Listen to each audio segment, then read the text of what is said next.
Hello, welcome. Today I want to make a short video about a document that I made today. This is a summary of measurements I have been doing over the past years since I started in around 2016, although my first year was kind of a gap year or introduction year. And this is the conclusion of my research, is that most places that I have been, when I would measure them according to the SBM guidelines, I would score bad. And this goes both for homes and offices. So here's a score that I gave myself, although this is a subjective score because I did many measurements either for volunteer or on donation basis. I did some that I earned a bit of money for, but also some I did for acquisition. So when you have a meeting with a company, first you give a demonstration and you do not always get paid for that. And some things I don't really remember. This is a legenda.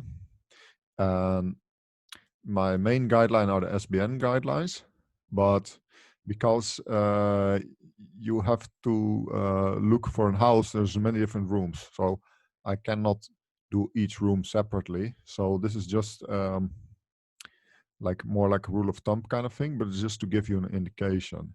So here are the companies that I have measured, and you see that there's only one company, but this is a EMF aware company that was doing well regarding microwaves. For the rest, everywhere it's too high. I gave the yellow scores for places where there's just mainly Wi-Fi. And but the thing is with microwaves is also that most people have a smartphone in their pocket. So we have to also start from the micro level, bottom up, if we want to reduce our microwave exposure. And there's other places where there's full of these things. Dirty power is almost everywhere. Some places more than other.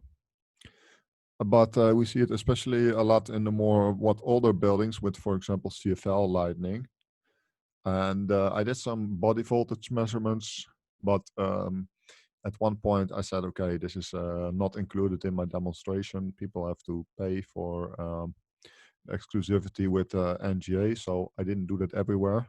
But now I want to become a bit more transparent because we're already a few years in the future, and I think that it's my duty as a scientist to share with people how their offices can improve and also their bedrooms, but they'll come to the next slide.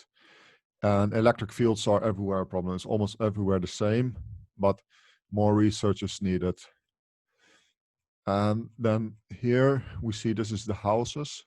And we see the dirty power is a bit less in general speaking, because most individuals have a bit less dirty power, but it has to do with many things, the location, the neighbors, these kind of things. So it's not like that everywhere, but the trend is I see a little bit less dirty power in houses than in offices. And microwaves is the same for the offices. Yeah, almost everybody has Wi-Fi router and nowadays smart meters. So there was one person here that was sleeping directly with her head next to a Wi-Fi router. That was extreme bad. But for the rest, I see good or bad things. And I colored yellow is a bit better than orange.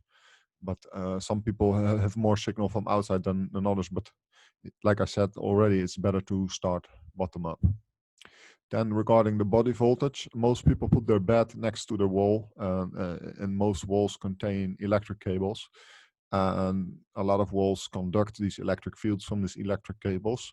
So a lot of people are sleeping in a voltage, and we see there's the same with couches, etc. But generally speaking, when you keep distance from the wall, then we have an improved situation.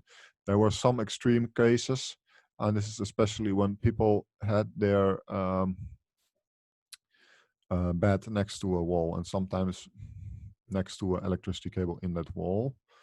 Then also electric field, but I see that generally speaking, the most houses look a bit similar. We see a bit similar situations regarding electric field, and main recommendation is that when the electronics are not grounded, then to keep a distance 20 or 30 centimeters. But what we see in old houses is that the sockets, they do not have grounding points, and there's more problematic. So the newer houses, they score better. And magnetic field, I barely even measure it because it's not a lot of times the problem, but it can be a problem when you are very close to like a powerhouse or like a metro line we don't see that much, but in urban environment, you can see people that live above a metro line, then the magnetic fields can be high. And I barely even measure it anymore because I never really see a problem with it. But there are some exceptions. This is exception of a person that was sleeping with his head with the bed and with the head also on the side of the wall next to the where the power comes into the house and where all the electricity meters are. And there, where there's more power, there's bigger magnetic fields. So that can be a bit more problematic. So this is what I wanted to share. It's going to be a short video, but it's just to give an indication that there's a lot of point of improvement. This is also subjective. So I could have made everything red. That's not what I wanted to do. And I want to work with colors so people that do not have the technical background can understand a bit more. But I do want to say that I do refer mainly to the SBM guidelines, and we see this link here, bit.ly/SBM 2015E, and there you can download the guidelines. Okay, thank you for watching, and feel free to reach out if you see a potential in starting a project with me. Thank you.